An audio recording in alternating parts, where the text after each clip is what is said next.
Assalamualaikum warahmatullahi wabarakatuh.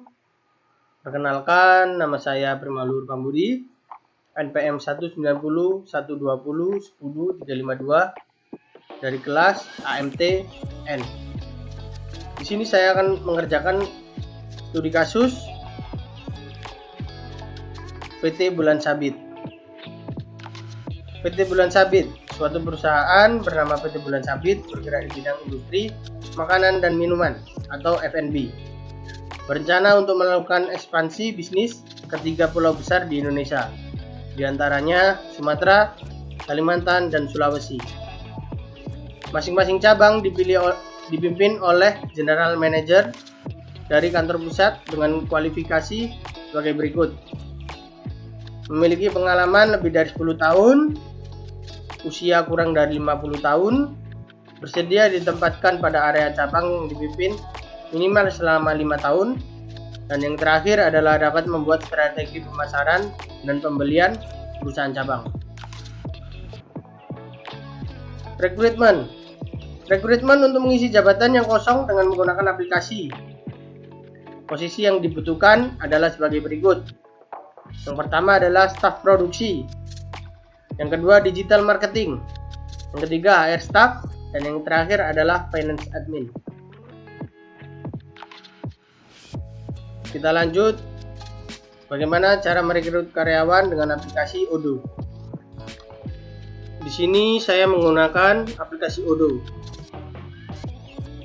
Langkah pertama yaitu kita mengklik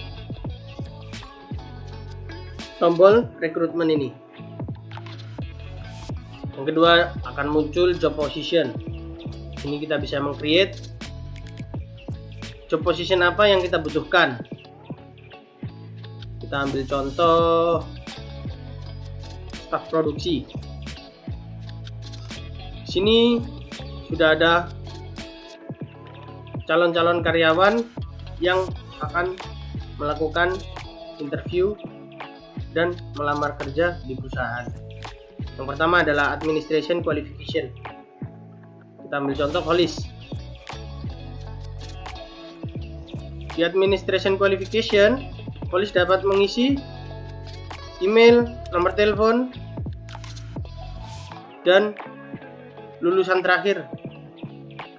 Dan dia memilih job staf produksi, departemen produksi. Lalu kita kembali ke application. Setelah Holis lulus administration qualification, kita tarik untuk mengikuti first interview. Di first interview ini, kita dapat mengatur jadwal meeting atau interview saudara Holis. Kita pencet meeting, kita dapat mengatur jadwal. Contoh jam 8 tanggal 27 interview Holis.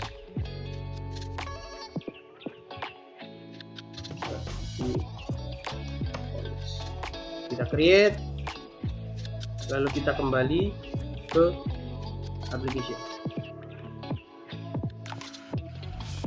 Di sini akan muncul tanda jam seperti ini, seperti reminder untuk Holis. Lalu setelah interview pertama selesai, kita dapat mengatur bintang ini. Apakah interviewnya bagus atau tidak? Bintang 1, bintang 2, bintang 3. Kita ambil contoh Holis excellent, bintang 3. Kita tarik lagi ke second interview. Second interview sama seperti tadi, kita dapat mengatur jadwal Holis. Misalkan contoh tanggal 29-nya. Kita ambil contoh interview Holis. Kita kembali lagi ke application, akan muncul seperti ini. Seperti ini lagi. Ya sudah, kita akan lanjut ke kontrak proposal. Ya, kita tarik ke kontrak proposal. Di kontrak proposal ini kita dapat mengatur atau memberi kontrak pekerjaan yang akan dilaksanakan oleh polis, seperti gaji, jam kerja, tunjangan, dan lain-lain. Jika sudah, kita akan tarik lagi ke kontrak site. Jika sudah lolos tes ini, first interview, second interview, dan yang terakhir kontrak proposal, perusahaan akan meng-hire polis menjadi karyawan. Sekian dari rekrutmen di aplikasi Odoo ini. Kita lanjutkan ke cara pemasaran. Ya, setelah dari aplikasi Odoo kita kembali, kita akan menjelaskan tentang cara pemasaran yang saya terapkan di kantor cabang. Di sini saya menggunakan cara pemasaran dengan harga promo yang menarik. Dengan membuat promo yang di setiap produk yang kita jual, maka produk kita akan diminati oleh banyak pelanggan. Karena promo adalah salah satu kunci untuk menarik pelanggan. Dengan harga dan produk yang promo, maka pelanggan akan tertarik dikarenakan harganya yang terjangkau di kantong masyarakat.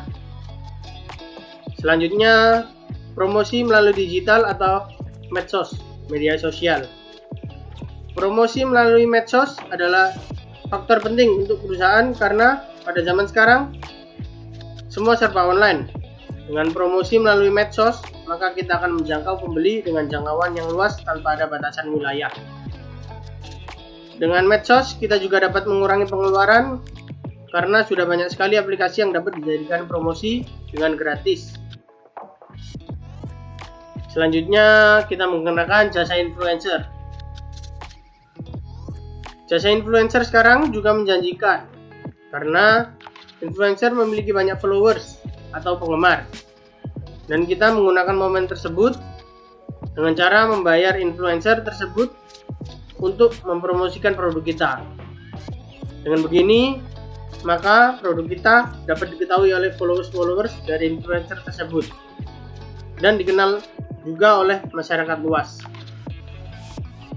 Selanjutnya adalah jasa pesan antar. Jasa ini sangatlah dibutuhkan pada zaman sekarang. Selain serba online, zaman sekarang juga serba instan. Jasa ini sangatlah dicari oleh masyarakat karena banyak masyarakat yang tidak ingin membuang-buang waktu dengan mengantri lama di toko atau outlet.